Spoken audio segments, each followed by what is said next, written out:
छोटी छोटी गैया छोटी छोटी ग्वाल, छोटो सो मेरो मदन गोपाल।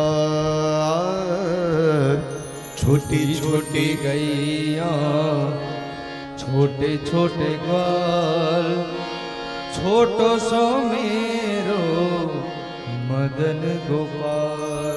अरे छोटो सो मेरो मदन गोपाल, छोटो सो मेरो मदन गोपाल।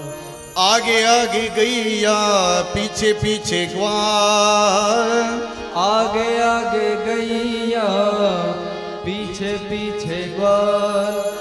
बीच में मेरो मदन गोपाल, बीच में मेरो मदन गोपाल।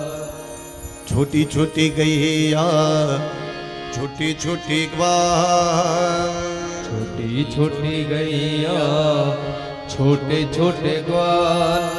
छोटो सो मेरो मदन गोपाल, छोटो सो मेरो मदन गोपाल। ए नन्नो सो मेरो मदन गोपाल, नन्नो सो मेरो मदन गोपाल।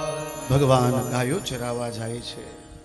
એક વખતની વાત છે, ભગવાન કૃષ્ણને ખબર પડી યમુનાજીમાં કાલીય નાગ રહેલો છે। ભગવાને એક અદ્ભુત લીલા કરી છે। ત્યારે બલરામ ને વગેરે વગેરે ગોપ બાળકો અને કૃષ્ણ ગાયો ચરાવવા ગયા હતા ને ત્યારે એક ધેનુકાસુર નામનો અસુર આવ્યો હતો। કૃષ્ણએ લીલા કરી મોટા ભાઈને કહ્યું કે મોટા ભાઈ આજે તમારે આને મારવાનો છે।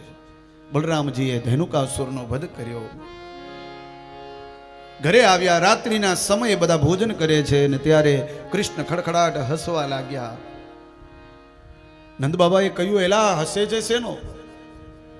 કૃષ્ણએ કહ્યું પિતાજી આજે મોટા ભાઈએ ગધેડાને માર્યો છે। ધેનુકાસુર એટલે કે ગધેડો। હસી ઉડાડે છે મોટા ભાઈની। શું કામ? તો કે આવતીકાલે એક ભગવાનને લીલા કરવી છે અને એ લીલામાં મોટા ભાઈને નથી લઈ જવાના। ધેનુકાસુરને માર્યો આવું કહ્યું ને બલભદ્રજીને ગમ્યું ને કહ્યું કૃષ્ણ આવતીકાલે હું તારી સાથે ગૈયા ચરાવવા નહીં આવું। કૃષ્ણ કહે મારે એ જ જોઈએ છે।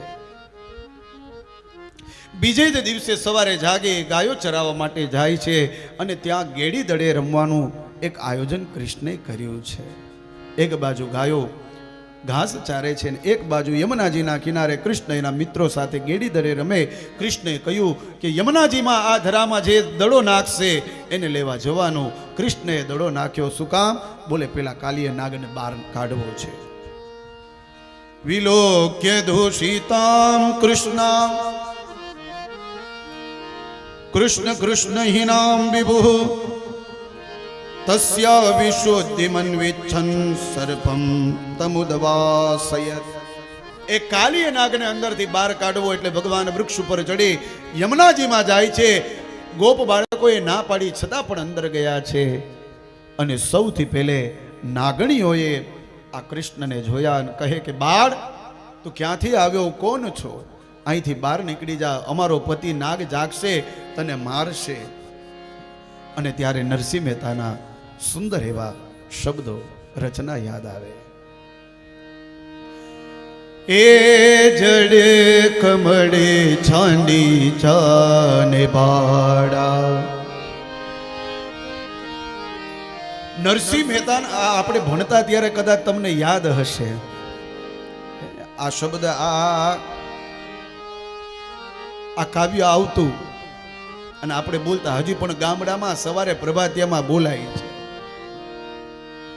એ જડ કમળ છાંડી જાને વાળા, સ્વામી અમારો જાગશે જાગશે તને મારશે, અમને બાળ હત્યા લાગશે, હે જડે કમળે છાની જાન. નાગણીઓ કહે છે આની બહાર નીકળ. કૃષ્ણ કહે બહાર નીકળવા નહીં, તમને બધાને બહાર કાઢવા હું આવ્યો છું. નાગણીથી માનતા નથી કૃષ્ણ અને કહે છે કે તમારા નાગને જગાડો.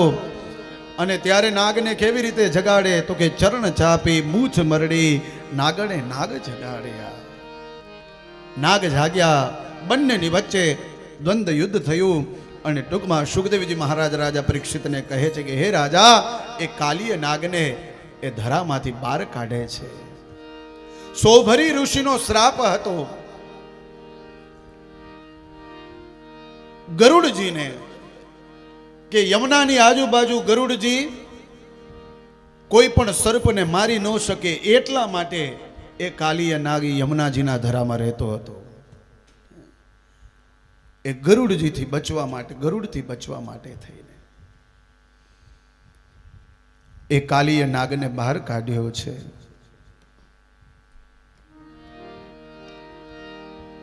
અદ્ભુત લીલા ભગવાને કરી છે.